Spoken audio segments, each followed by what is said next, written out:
कमलेश वर्मा जी, राधे राधे।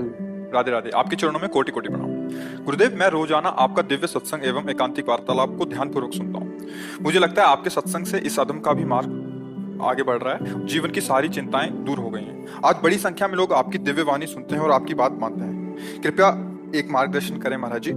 महाराज जी, मेरी वेदना यह है कि घरों में जैसे जैसे दीपावली की साफ सफाई होने लगती है तो लोग घरों में नई सजावट आदि करते हैं, किंतु घरों से देवी देवताओं की पुरानी या खंडित छवि, भगवान की पुरानी तस्वीरों को मंदिर से बाहर निकाल के पीपल आदि के पेड़ के आसपास रख देते हैं। वहां खुले में गंदगी में देवी देवताओं की छवि या तस्वीरों की दुर्दशा देखकर मन बहुत दुखी होता है। महाराज जी, इसमें समाज के लिए आपका एक निर्देश। हाँ बिल्कुल। जो भगवत विग्रह चाहे किसी देवी के हों, देवता के हों, ये हमारे पूज्य हैं, हमारे पूज्य रहे हैं। खंडित हो जाने पर भी वो हैं तो हमारे ही प्रभु के ना।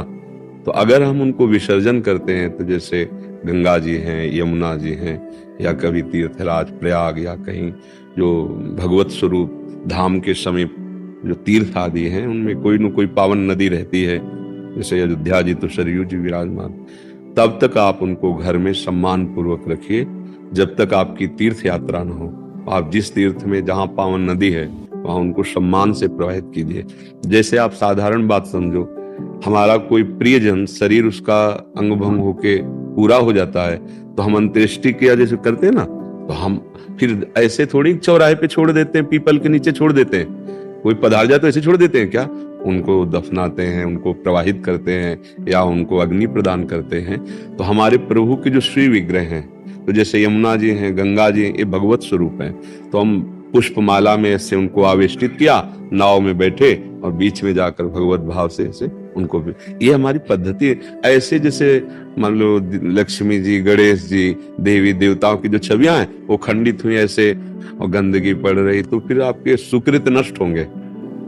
पहली बात तो आज कोई मानने के लिए तैयार नहीं है। हम सबसे प्रार्थना करते हैं कि जो आप अपने सामान को बेचने के लिए, बढ़ाने के लिए उसमें भगवान नाम दे देते हैं, भगवत रूप दे देते हैं।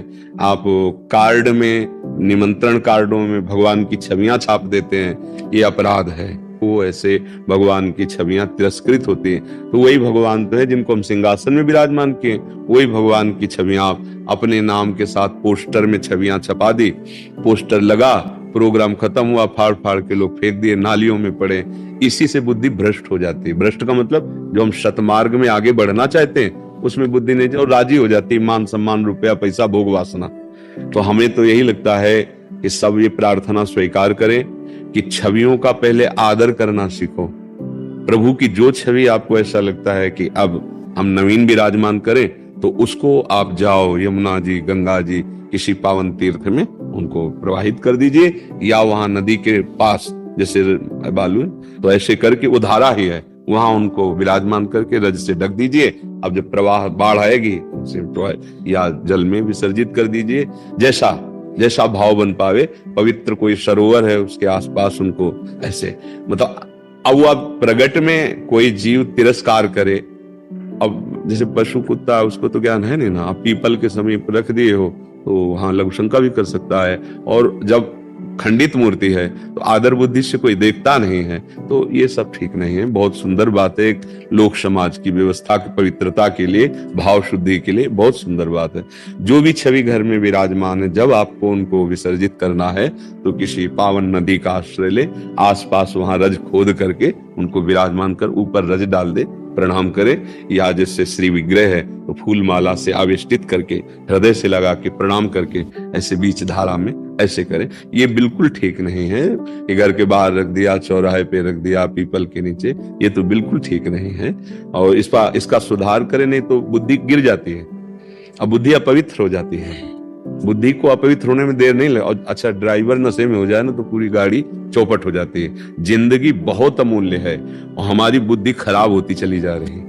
बिल्कुल फ्री में प्राण दे रहे हैं लोग, फ्री में गाड़ियों को ऐसे चला रहे हैं, बिगड़ा बिगड़ मर गए। अब नशा पिए औरों को मारते हुए खुद मर, क्या हो रहा है? बुद्धि खराब हो रही ना।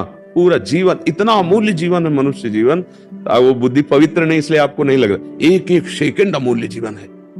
राधा राधा राधा राधा सार्थक कर लो जीवन। बुद्धि पवित्र रहेगी तो संसार का व्यवहार, परमार्थ का परम लक्ष्य, ये सब बन जाएगा। बुद्धि खराब हो रही है, जरा सा बात बिगड़ी, गुस्सा आ गई, जरा सा लोभ, दूसरे की हिंसा कर दी, जरा सा लोभ, जरा सी बात में एक दूसरे के प्राण लेने पर उतार हो जाए, ये बुद्धि है।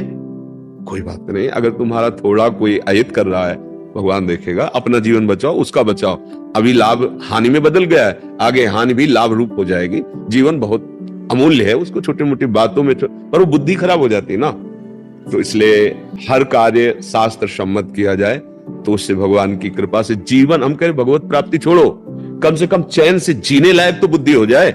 आज हमारी बुद्धि चैन से जीने लायक नहीं है, ऐसे गंदे आचरण करा देती है, हृदय जलता रहता है। अगर कोई ना जाना तो हृदय जलता रहता है, अशांत हो जाता है। अगर कोई सरकारी कानून के विपरीत आचरण खुला हो गया तो दंड मिलता है, जेल मिलती है। कोई नहीं जाना तो हृदय संतप्त होता रहता है और बाद में उसको दुर्गति होती है। बुद्धि ठीक होना चाहिए, बुद्धि ठीक कर सकता है भगवान का नाम।